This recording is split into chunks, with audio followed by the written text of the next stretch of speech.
10, Judge. Very well. Okay, good morning, everybody. It's 10 a.m. We'll go ahead and call the meeting to order for Polk County Commissioners Court for July 14th, 2020. If you have your cell phones or any other devices, if you would please mute them at this time. And we would like to ask Simon Geller with Lifeline Church to lead us in prayer. Heavenly Father, we come to you this morning at this meeting. We pray that you watch over it, bless it, gather together, guidance in all matters, and you'll give us joy and enthusiasm while we do it. Lord, I do pray over all sickness in this community that you would come and touch it, get rid of it. In the name of Jesus, amen. Amen. Thank you. Okay, Madam Clerk. I pledge allegiance to the flag of the United States of America and to the republic for which it stands, one nation, under God, indivisible, with liberty and justice for all. Honor the Texas flag. I pledge allegiance to thee, Texas, one state, under God, one and indivisible.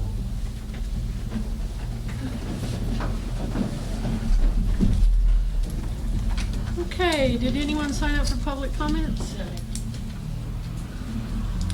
Okay, item number 3, information reports. Do we have any information reports? We have not scheduled any department information reports just because that's less people in the courtroom. So we will resume those whenever we are able. Okay, item number 4, old business, which was tabled from the last meeting. First, item A, approve minutes of June 9th, 2020 meeting, which was the regular session. A copy of the minutes was included in your packet for your review. Motion to approve. Motion to approve, Commissioner Vincent, second Commissioner Purvis. Any further discussion or question? All in favor say aye. Aye. Any opposed? Motion carries. Item B, 4B, consider approval of agreement with video magistrate for Polk County Justice Court. At this time, they are requesting that we go ahead and delete this agenda item till they can see what the Office of Court Administration can do. Motion to delete. Motion to delete, Commissioner Purvis, second Commissioner Willis. Any further discussion or questions? All in favor say aye. Aye. Any opposed? Motion carries. Okay, item number 5, new business, which is the consent agenda. Texas AgriLife is asking us to table item D, and then you have addendums on B. Addendum number 1 in the amount $101,872.89. Addendum number 2 in the amount of $1,660.92, and addendum number 3 in the amount of $150. Motion to approve. Motion to approve, including tabling item D. Yes. Commissioner Vincent. Second. Second Commissioner Willis. Any further discussion or questions? All in favor say aye. Aye. Any opposed? Motion carries. Okay, have we skipped one? Where's 5? We just did 5. We just did 5. Oh, What's the consent? yes, new business. Sorry, I was on table. I thought, hold on. Okay, item number 6. I'm going to move that to the end after we do the budget discussion because it's going to have some impact included in that for the budget. Okay, item number 7. Consider request for revisions and amendments to the budget as follows. The FY 2020 budget revisions and amendments as presented by the County Auditor's Office. All of those revisions number 2020-16 and amendment 2020-16A was included in your packet for your review. So moved. Motion Commissioner Purvis. Second. Second Commissioner Vincent. Any further discussion or questions? All in favor say aye. Aye. Any opposed? Motion carries. Item number 8, consider approval of offers to purchase tax foreclosed properties as follows. In Precinct 2, 2.88 acres. Commissioner Vincent? Sale, please. Sale comes as a motion. Do I have a second? Second.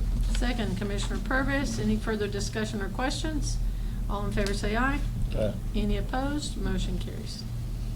Item number 9, Consider approval of resolution by the Commissioners Court of the County of Polk, Texas, designating authorized signatories for contractual documents and documents for requesting funds pertaining to the Texas Community Development Disaster Recovery Grant Program. That's a mouthful.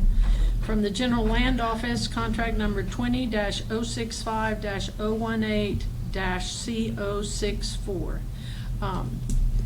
This resolution will allow this office and the county auditor's office to execute contractual documents, if that pleases the court. So moved. Commissioner Purvis, Second. second Commissioner Vincent. Any further discussion or questions? All in favor say aye. Aye. Any opposed? Motion carries. Item number 10, consider authorization to begin procurement process for the 2015 and 2016 floods and Hurricane Harvey mitigation funding by issuing a request for proposals and qualifications for grant administrator and engineer, and consider appointment of scoring committee for the purpose of reviewing and rating proposals and qualifications received. Here's your chance, Commissioner Purvis, to appoint someone else on a scoring committee. Well, I nominate Tommy. Second. Commissioner Overstreet for representing the court, and then I'm assuming we would include grants and contracts. Yeah. So Jessica, and this is Hurricane Harvey funding and flooding, so someone from emergency management? Yes, ma'am. Is there anyone else you all wish to add to the list of people on the scoring committee? You ought to be plenty, huh? I would think so. I'll make that motion. Okay, comes as a motion from Commissioner Vincent, Second. second Commissioner Willis. All in favor say aye. Commissioner Purvis. Excuse me, Purvis. Purvis, Willis. All in favor say aye. Yeah. Any opposed? Motion carries. It's a good thing he doesn't have a mask on. I really wouldn't be able to hear. Okay, next on our agenda item number 11.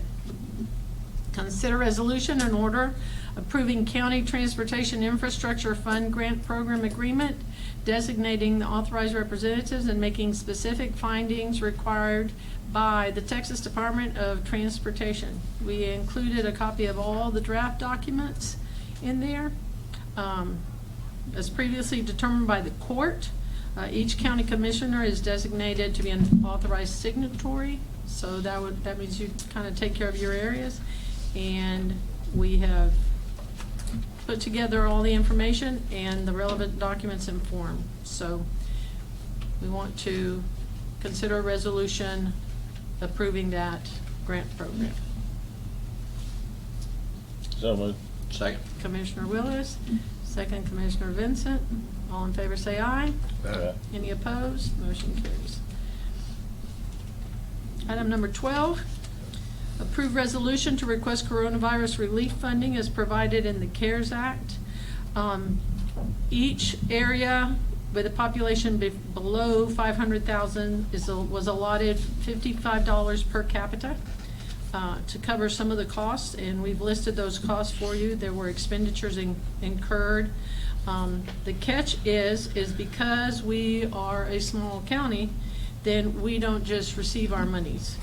It has to go through the governor's office. So we can start the process and request 20% of the allocated funding and agree to the terms and conditions that they provide us. And then all of these funds are eligible expenses up till the end of December. Anything that we incur that the governor's office does not approve as an expenditure, and then we will have to pay back. Once the county has exceeded the 20% allocation, which we can ask for now, then the remaining 80% becomes a reimbursable situation. So at this time, we would like for the court to approve us to move forward requesting. So we would put out the 80%? No, they would provide it with us, but from that point forward, we would have to provide documentation of every single expenditure from that point forward. So we can ask for the 20% to begin with, and they will send it to us. And that money will be expended, but we must document, obviously, the expenditures just like any other grant. But after that, then it becomes a reimbursable situation where we have to spend our money and then they will refund us.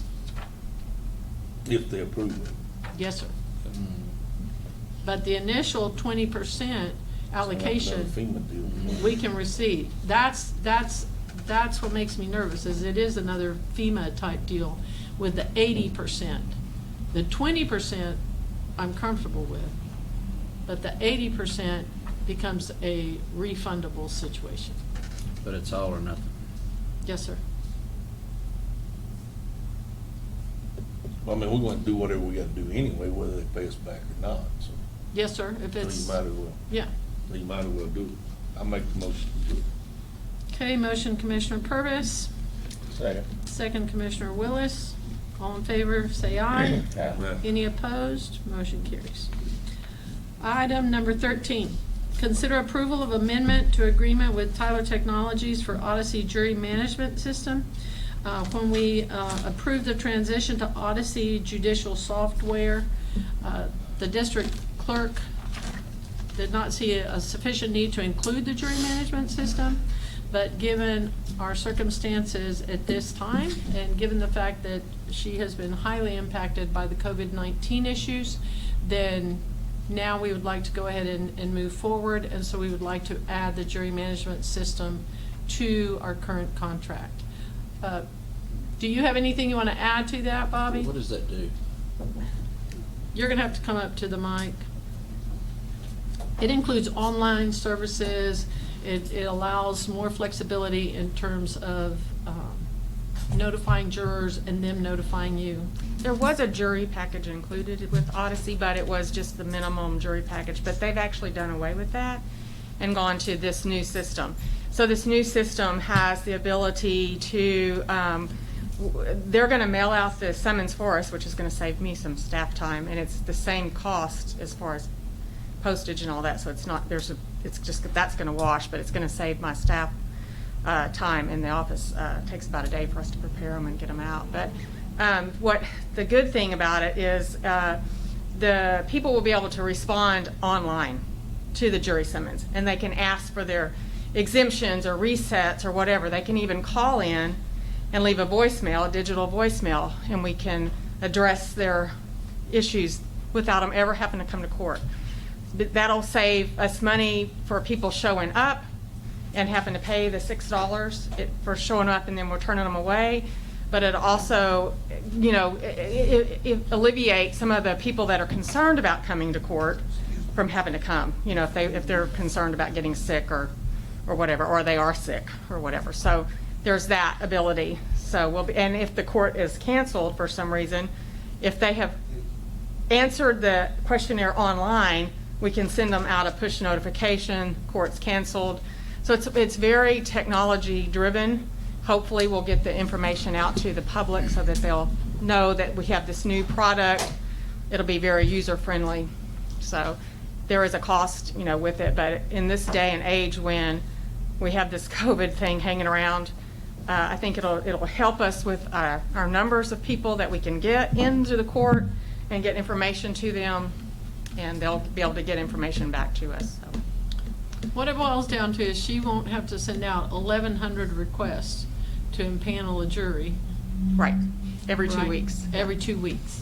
Right now, we're spending the postage on those 1,100 requests to impanel a jury. And the supply, the paper. And the paper and the staff time. Mm-hmm. And this way, people that cannot serve or that are ineligible or that would not stay anyway can respond via internet, via web-based, and not come into the facility and take a chance, especially if they're elderly, immunocompromised, or Right. ineligible in some form or fashion. And like I say, it also has there's a digital database too. So a lot of these people aren't going to have internet, but they can call and they can leave a voicemail into that digital, and I can respond through that.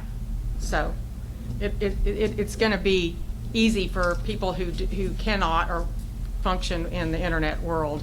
They can call. They can still call. Is this an additional cost?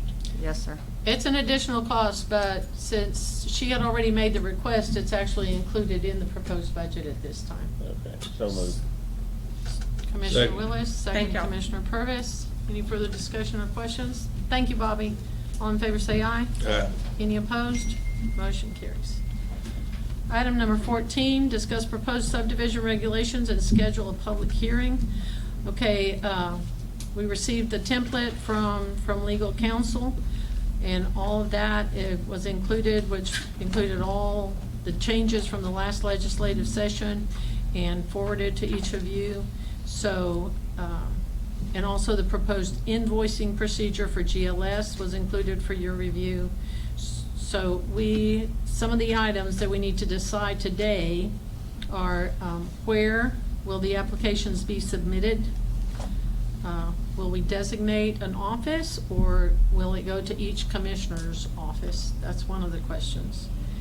And then how will the engineering fees be paid? Will they be paid directly by the subdivider or flow through the county, which is what we currently have? And then 3, the appropriate filing fees. If you want to change, the template includes higher fees based on different modifications, and so the appropriate filing fees.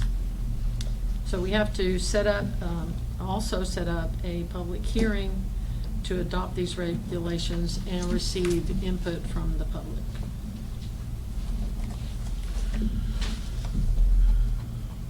They submit them now. Huh? They submit them now. Where do they submit them now? They use. They do bring them to us, and then, but we bring them to y'all. Yes, sir. Yes, sir. And so the question becomes, where do you want them submitted? You know, do we want them, because one of the issues that we had with one of the subdivision plats was that the subdivision plat, they took it up to Shalana to get filed. And some of the measurements were incorrect that their surveyor had done. Our local surveyor caught it, you know, that some of the measurements weren't in there.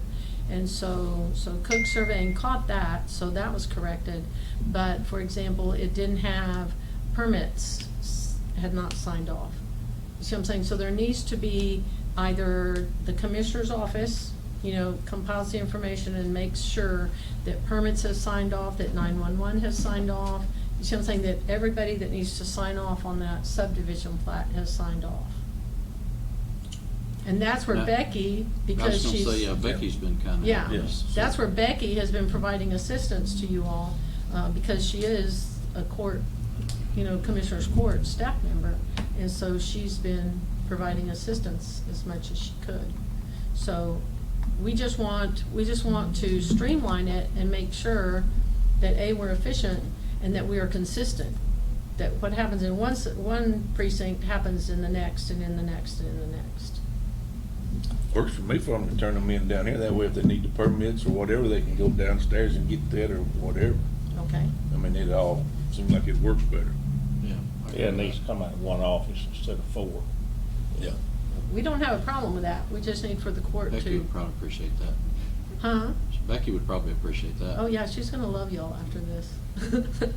Well, she Well, ends right up- now, the she way ends it up- works, I mean, she we ends up steady, with when them somebody's anyway. doing one, we're steady calling back and forth, you know, she's, well, can I do this? And well, this way she'll know, yes, you Yes, can do sir. it. No, absolutely. That makes more sense. Yeah. It makes more sense for it to be compiled in one office. So would it go to her and everything be, make sure that everything's put together and then it would go to the commissioner's office? I would suggest that that be the process you follow. Yeah. But that's up to the court.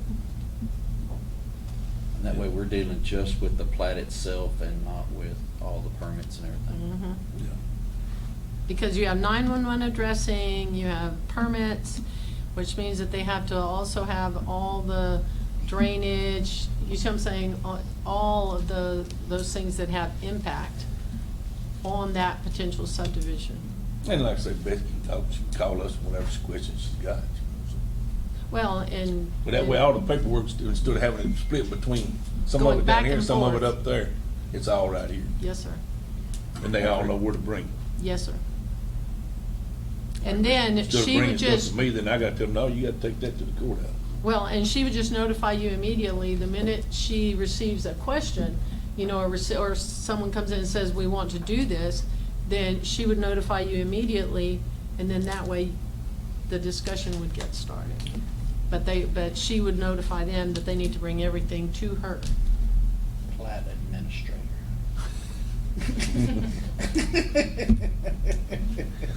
We're gonna start calling her that. The PA.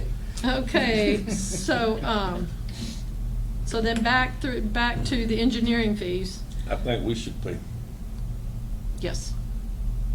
because that way I don't want the engineer working for Yeah. the subdivider. I want him working for us. Yes, sir, and that makes perfect sense.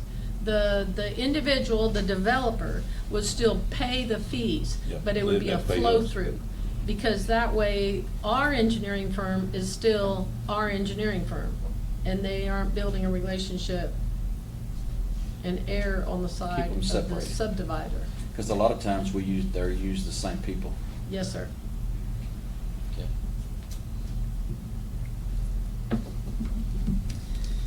Okay, and then you want to stay with the filing fees that were in your information?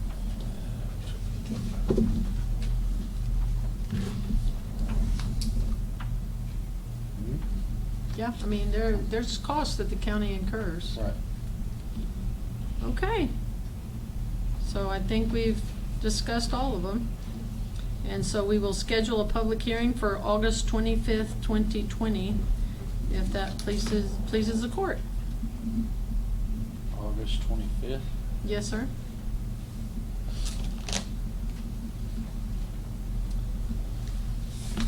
And that's a regular scheduled Commissioners Court meeting.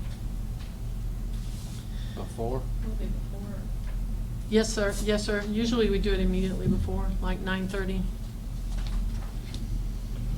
Okay, can I have a motion to approve? So Item moved. 14, Second. Commissioner Vincent, Commissioner Purvis. Any further discussion or questions? Okay, all in favor say aye. Yeah. Any opposed? Motion carries. Okay, item 15, consider adoption of the revised nuisance abatement procedures policy for the unincorporated areas of Polk County pursuant to Chapter 343 of the Texas Health and Safety Code as amended.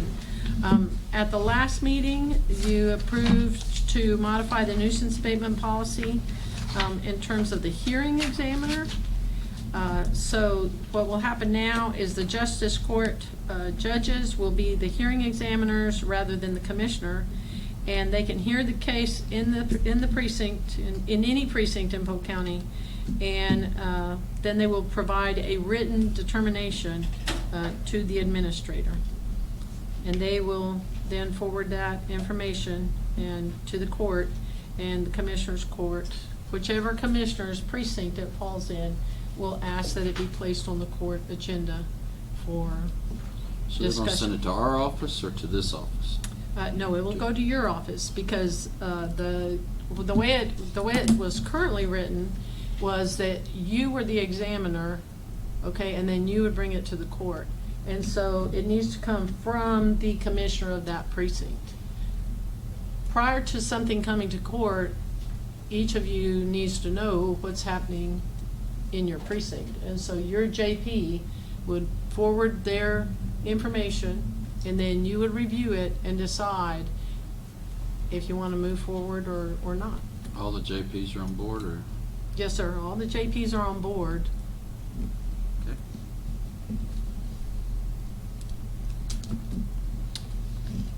Okay, and those are the changes that you all requested.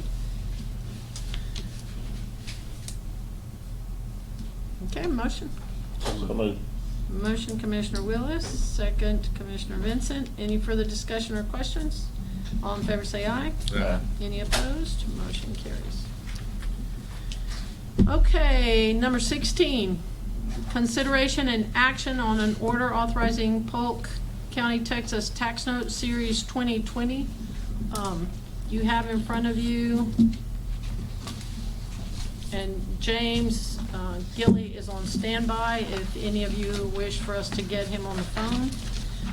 But basically what he did is he provided us with a presentation to the court, which is the results of the bond sales.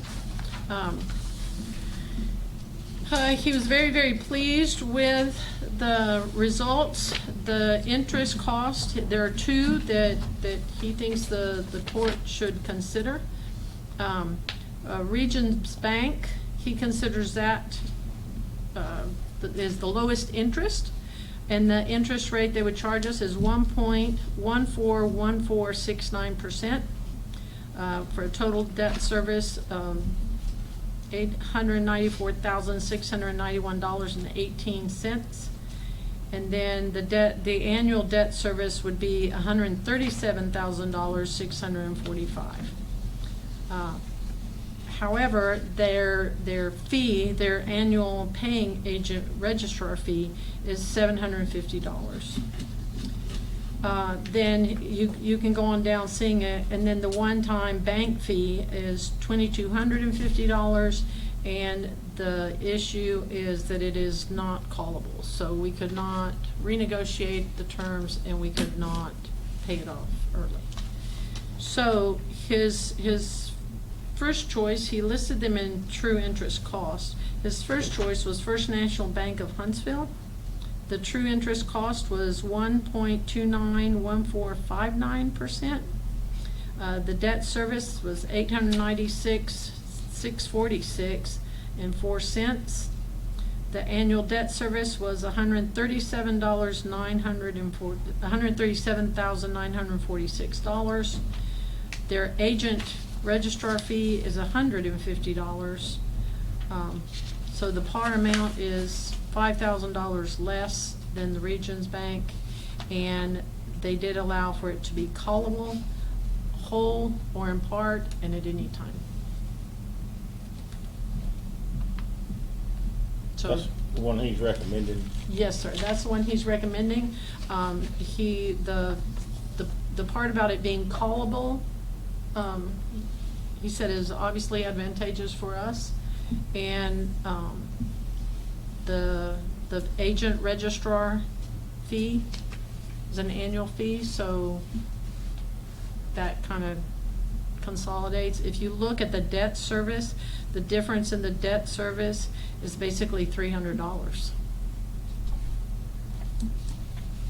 Yeah, I'll make a motion, we go with them. Okay, Commissioner Second. Lewis, second Commissioner Purvis. All in favor say aye. Aye. Any First National opposed? Bank. What's that? With First National Bank? Yes, First National Bank of Huntsville. All in favor say aye. Aye. Any opposed? Motion carries. Okay. Okay, item 17, receive and consider request from Sheriff Hammock regarding hazard pay for jail employees.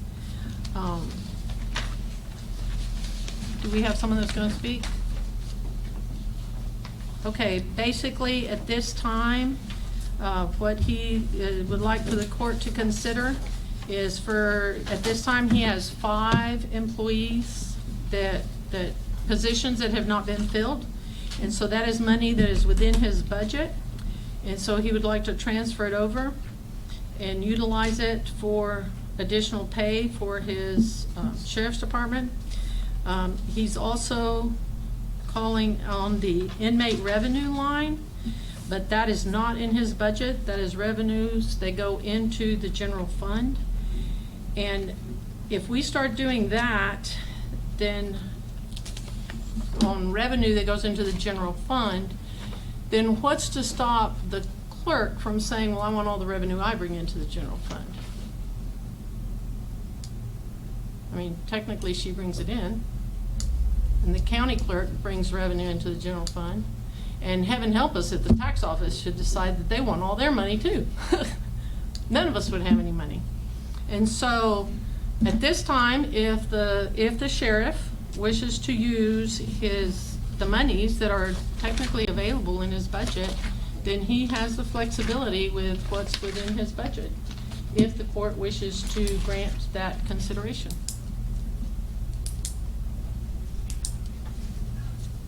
At this time, we don't, what his estimated cost would be $18,500 in taxes, but also the other thing is, it can't go on indefinitely. We can't say until the order, the declaration is lifted, there would be no money left in Polk County by then.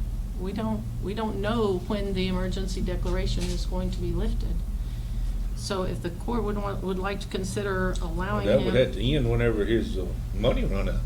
Exactly. And so if. So he's not planning on replacing those 5 people? Well, then. When? We're working on it, we just ain't getting no applicants. So if you replace one, then that's gonna shorten the time of this deal. I think the money, he's talking about the money that's already there. I count any money that we're gonna accumulate without employees. He's talking the money that's currently. In the budget. In the budget that we've had from all these empty slots we've had over Yeah. the past months. Okay, now, the majority of that money already got expended when we did the last round, okay? When we did the overtime payment, to the employees, and when we did the last COVID round. And so the monies that are there, right now, everything in the sheriff's budget is right at, he has left, 25 to 30% of his expenditures.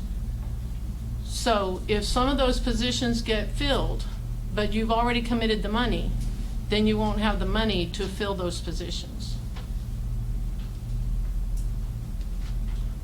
So right now, the sheriff's office budget is right on track. There's 30%, about 30% left, 25 to 30% left in the general budget, and 25 to 30% left, and I'm referencing the jail, actually, specifically. And about 30% left in personnel. Because those monies have already been pulled to pay overtime and to pay for the So is the last 18.5 COVID. correct or not correct? No, that would be correct. But what he's talking about using is, right now there are 5 positions that are open. And so if he pulls that money, then that money will not be available for those 5 positions.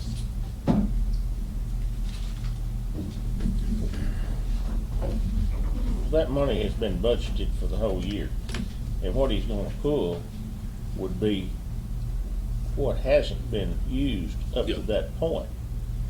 But then, from that point forward, that money, whatever was approved for salary, should still be there if he wants. And it is. Okay. It is. No, Till that the- money's till in this- there. Till to the end of this budget year. Yes, sir. Right. No, sir, that money is in there. That money is in there. But he already used some of that money. Okay, the unexpended salaries, technically those 5 positions, right? Technically, if he hired all 5 of them today, right, then they could be funded through the current budget, right, for the next few months, till October 1, correct? So, but all the unexpended salary that came with those positions, that's already been expended. All of it. Yes, sir. He used it to pay overtime, and he used it to do the COVID payments. So now, any monies that are potentially in there, yeah, he could shift it around because it's in his budget. Gotcha. Yeah, so that's what I was saying. So the 18.5 is there in his budget. If he does not hire He just has to know he can't hire anybody. for those 5 positions, so they would have to make that decision. Yeah, I mean, this 80,000 is there. I don't know how much he has left in The his. estimate of 80,000 is based on having those 5 vacancies for the rest of the year. Yes, So ma'am. if those 5 vacancies So go that's away, there. There's there. then it will And be it's- less. he is We don't there. know how much it would be. Yes, Yeah, and so when that runs out, his deal's up. yeah. Okay. I mean, if he wants to utilize what's in his budget, then he can utilize what's in his budget. But that's what I say, if he hires somebody, then it's just gonna shorten his time, he's gonna be able to do this. Yes, sir. That would be correct. Yeah. You got it, Rick? Okay. The other money's talking about the money from housing inmates. Yes, sir, and that money is the same logic. We were told that if we hired 6 more jailers, well then, there would be enough revenue brought into the county to pay for those 6 jailers. But at this point in time, we're not getting a good accounting on any of that, and to hire 6 jailers right now is $276,000.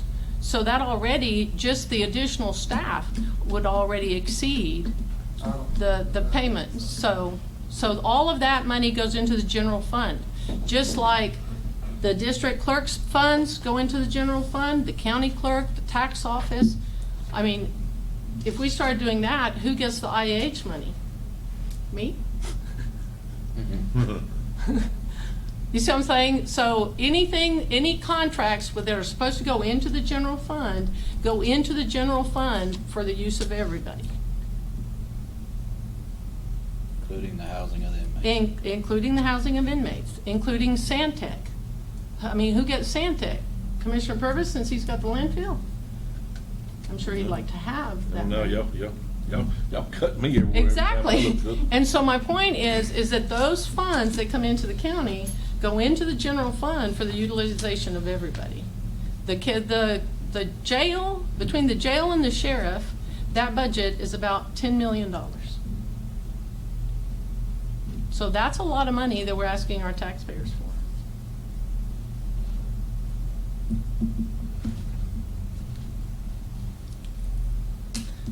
Okay, so basically he can use the money that's in his budget. Everyone okay with that? Yes, ma'am. Okay, is that come as a motion? Yes, ma'am. Did I say that wouldn't start until the next payroll? Oh, yes, one of the things that the treasurer's office and HR has asked is that not start till the next payroll because it creates too many issues in terms of documentation and maintaining it.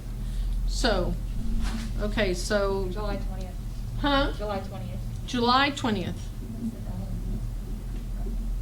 And the dollar amount.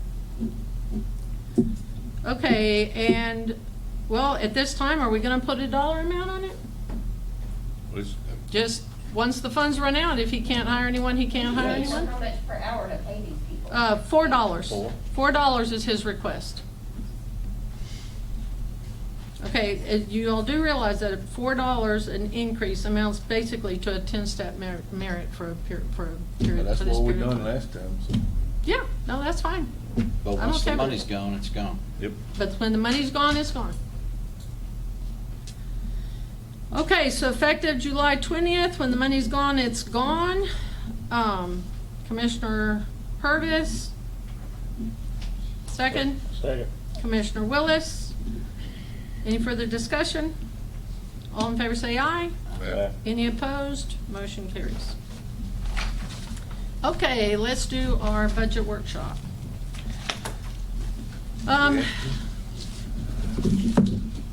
Everybody have their book again?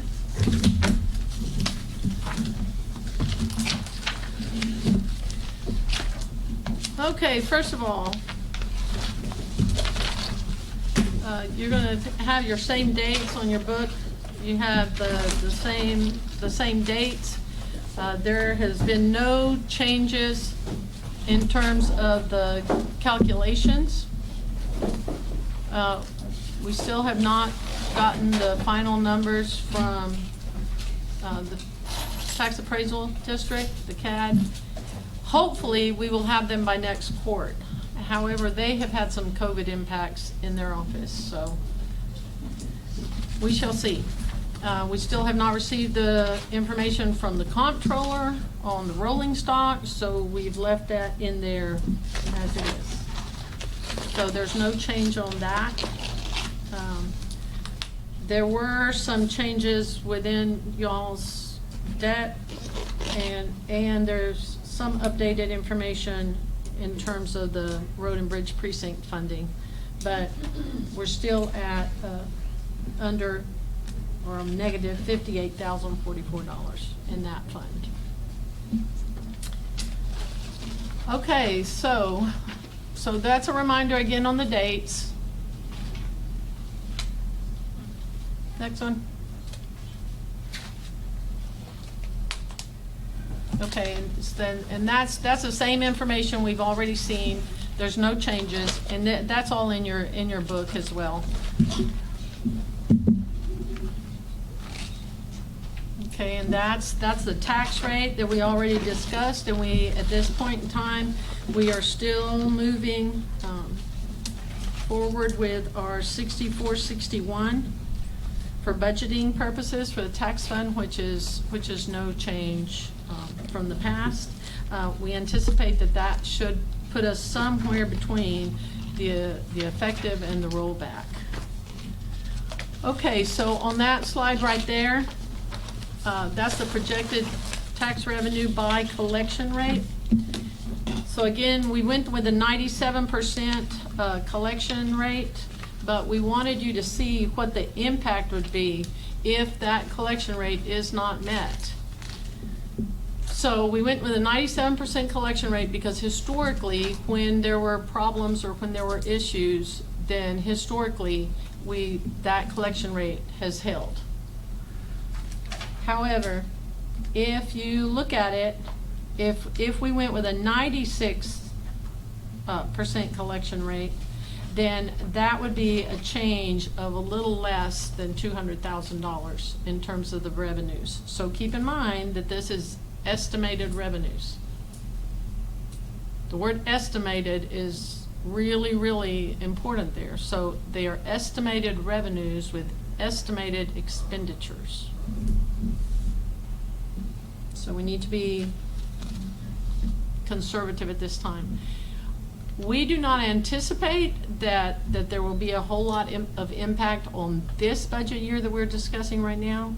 The major impact will come on the next budget year, because that's when we're going to see such a decline or a potential decline in property taxes and personal property, and hopefully by then the oil field will have cranked back up and we'll be able to make the difference and alleviate our local property tax owners.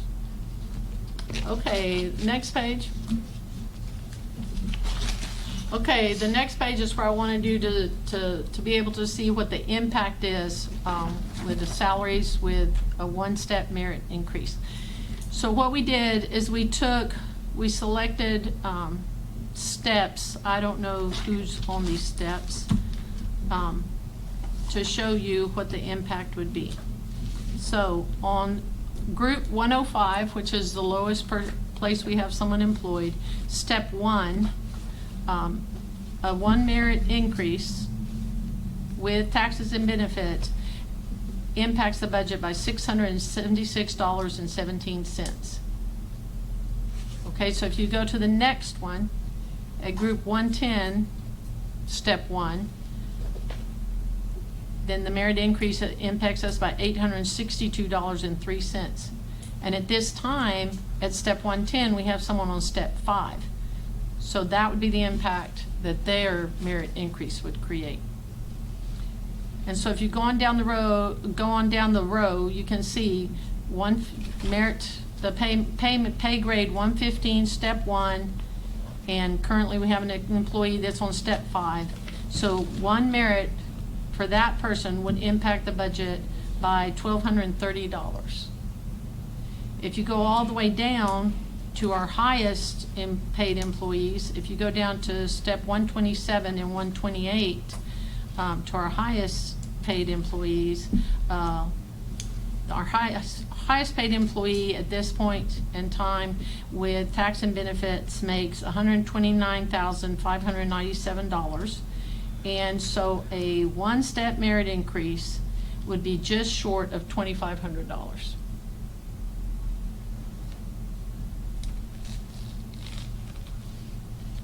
So, and then we put a graph.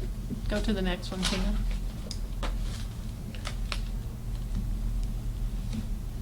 Oops, back one. Okay, so then we just put a graph on there just so you can visually see what happens, you know, with when you do the merit increases. Okay, next one. Again, we always provide you with this information. 1 cent increase per $100 valuation would result in an estimated $295,000 in tax revenue. And unless the court instructs us otherwise, at this time, we're building a budget with no increase in tax. Okay, go to the next page. Okay, on this next page, we gave you all the full report of vehicles, the asset listing report, which gives you a full report of all the vehicles currently, in which department they're in and everything. And so this is just a summary. This is just a summary of the vehicles that currently different departments have. This has been one of the questions that we constantly receive in this office. So if you go through there, then you can see maintenance at this time. The larger departments obviously have more. Maintenance at this time has 14 vehicles. The jail has 13. The sheriff's office has 49. Road and bridge precincts, you all are down there on the bottom. So this gives you an idea of the number of vehicles that the county currently owns. And the full report of who has what and what it is, or all of that, is included in your packet, in your budget packet, if what you want to do is take a look at specifically what people have.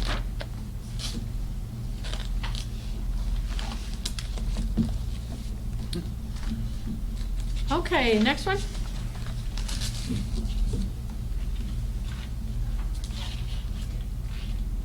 Okay, this is the approved annual capital purchases by department, and we already looked at this one last time. And so you've already seen this information, and at the bottom of that you can see what the capital purchases were for each year. So starting in 2016, the capital purchases were a little over $38,000.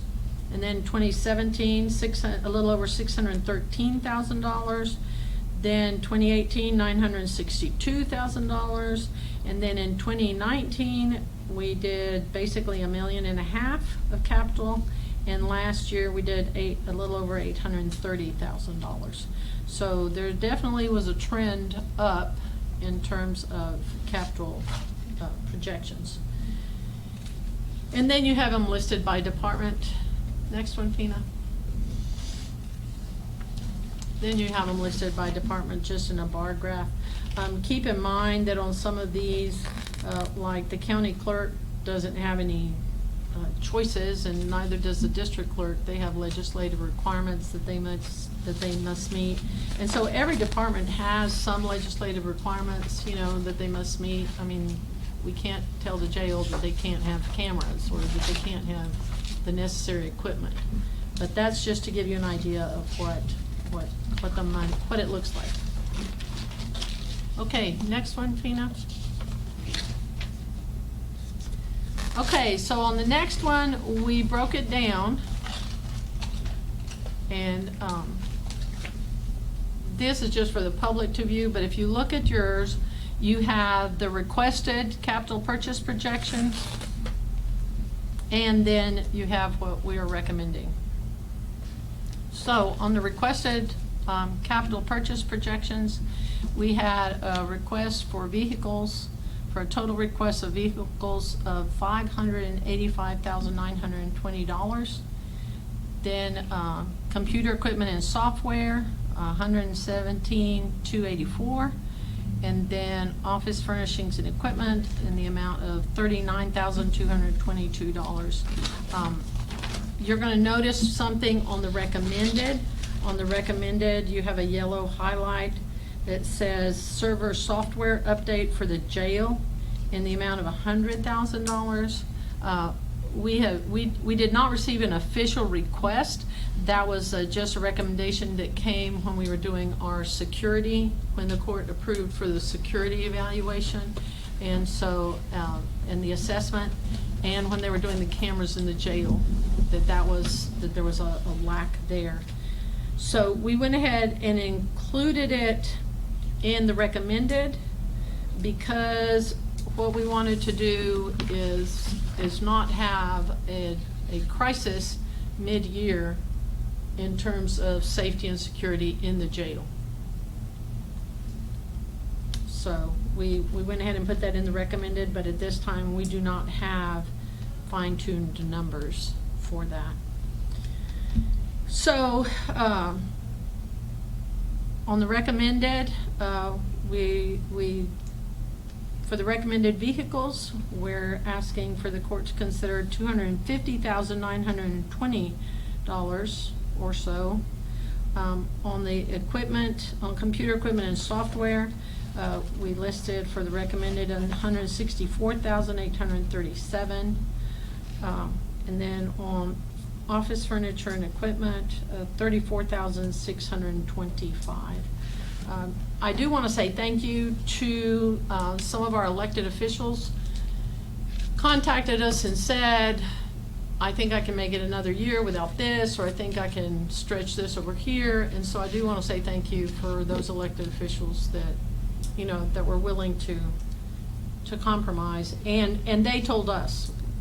So, okay, so basically what we did is we went through, we looked at what previous purchases had been and who had what in their offices, and in the majority of cases, we did not eliminate something altogether, but we did cut the amount allotted to that line item.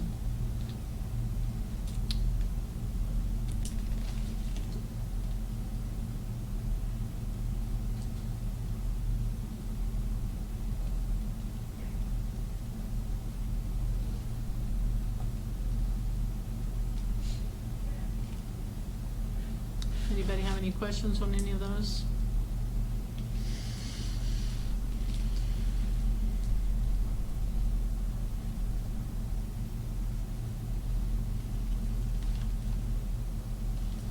One thing is that if we could reduce our debt a little bit for the next couple of years, then it would help us with our overall budget.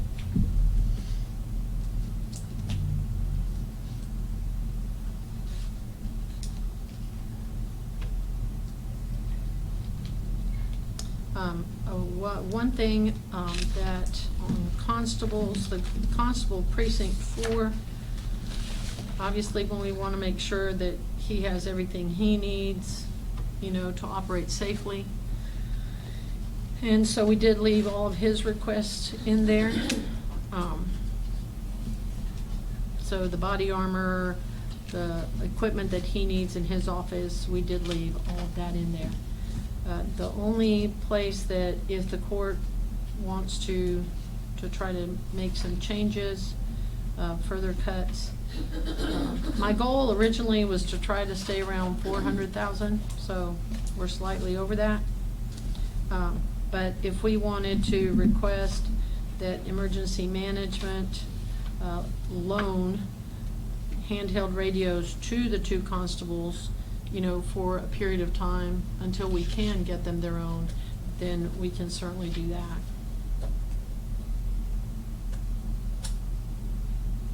So the proposed, what we are recommending is that we go with our capital projections, capital purchase projections, we go with $450,383.05.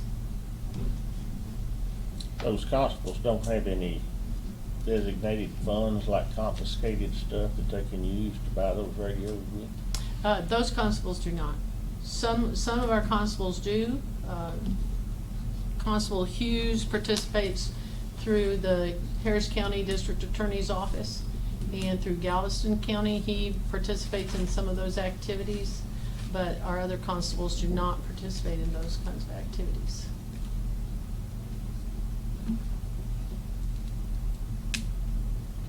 And every constable's budget is pretty consistent. That is one of the things that we made every effort to do, is to make sure that all of them have the same availability of funds And then how they choose to expend those monies is up to them. But in this case, in Constable Forrest's case especially, he's starting up from nothing.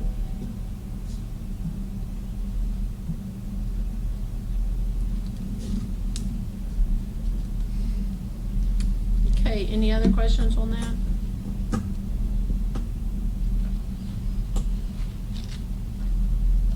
Okay, then the rest is comparison budget, and there haven't been any changes in terms of the bottom dollar.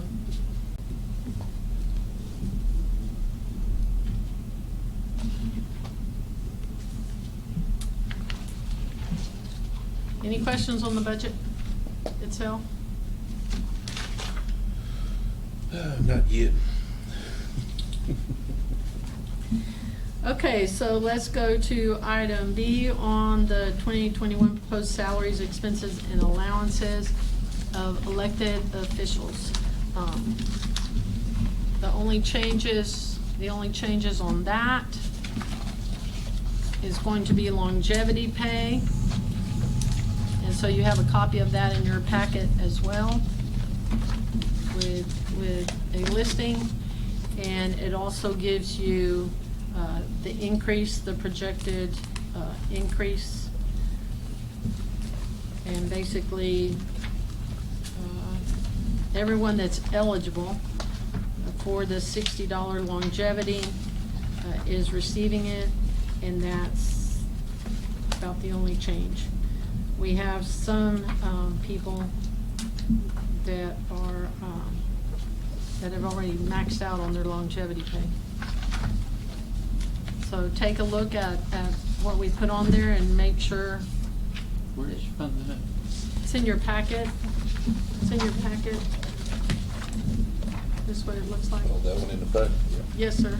It's right here in the very back. Second page. Yeah, it's in the regular packet.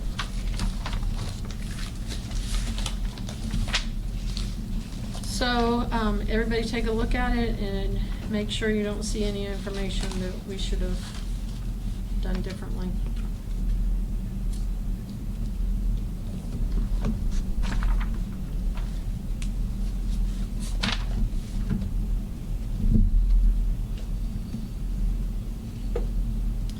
Okay, all of this will be published in the enterprise,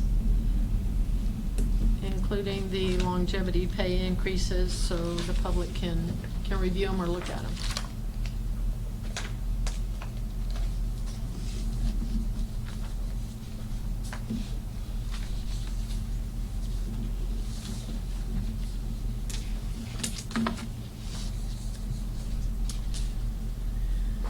Okay, item C, schedule public hearing for proposed 2020 tax rate. Currently, the budget is based on the 64-61 tax rate.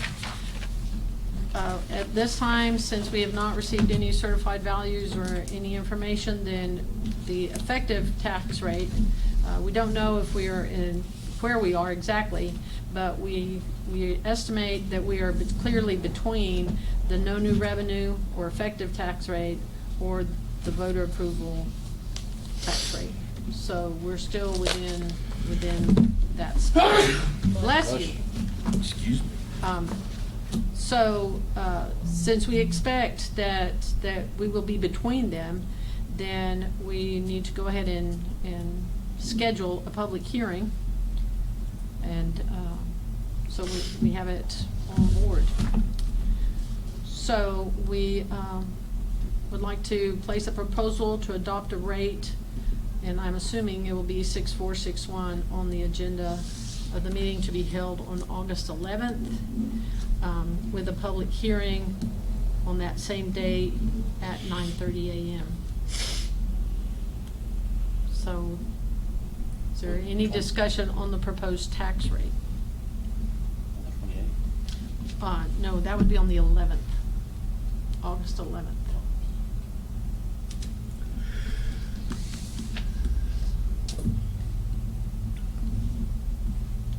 So let me rephrase that. Does anybody wish to change the tax rate? Okay, then I need a motion, and we need to take a record vote to place a proposal to adopt a rate of 0.6461 on the agenda of the meeting to be held on August 11th, 2020 at 10 a.m. and schedule a public hearing on the proposed rate of 0.6461 on August 11th, 2020 at 9:30 a.m. So moved. Comes as a motion from Commissioner Willis, second by Commissioner Purvis. Any further discussion or questions? Okay, so now record vote. Commissioner Willis? Yes. Yes. Yes? Yes. Yes? And I'm a yes. Okay, D, schedule the public hearing on the FY 2021 budget. As required by the statute, we will publish the notice of public hearing for the budget in the enterprise, but we need to have formal action.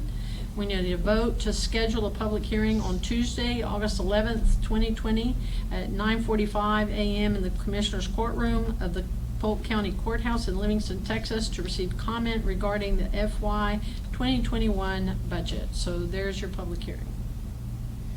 So moved. Commissioner Purvis, Commissioner Willis, any further discussion or question? All in favor say aye. No. Yeah. Very well. Okay, let's go to item number 6, because that is going to impact our budget. Basically, we requested on item 6, consider approval of personnel matters as follows. Review and consideration of personnel action form requests submitted since the last meeting, and review of any authorized emergency hiring. We had 4 emergency hires, 2 in the sheriff's office, 1 in the jail, and 1 in the treasurer. We also have some PAFs that include merit increases, and we had requested that merit increases be frozen. However, if the money is in the budget, then we technically cannot force an elected official to freeze merits. So we need to, if we're going to freeze, if we're going to approve those PAFs and move forward, well then we're going to have to reintroduce the small department merit monies, which is $10,000. So moved. Okay, thank you, sir. Okay, Commissioner Purvis, Second. second Commissioner Willis. All in favor say aye. Aye. Any opposed? Motion carries. So the PAFs are approved. And we will change the budget to reflect the change for small departments. Okay. Well, Commissioner Overstreet is not here to lead the charge. Are you going to do it? I'll take it. We got one more. Oh, hold on, the addendum. 19. We have an addendum, item number 19. Receive recommendation. Ronnie gotta make his report. That's right. Receive recommendation from scoring committee and consider any and all necessary action regarding the grant administrator for State Urgent Needs Fund. Raymond K. Van. Raymond K. Van and Associates, LLC. And that comes as a recommendation from Commissioner Vincent. Second? Second. Second, Third. Commissioner Third. Purvis, third, Commissioner Willis.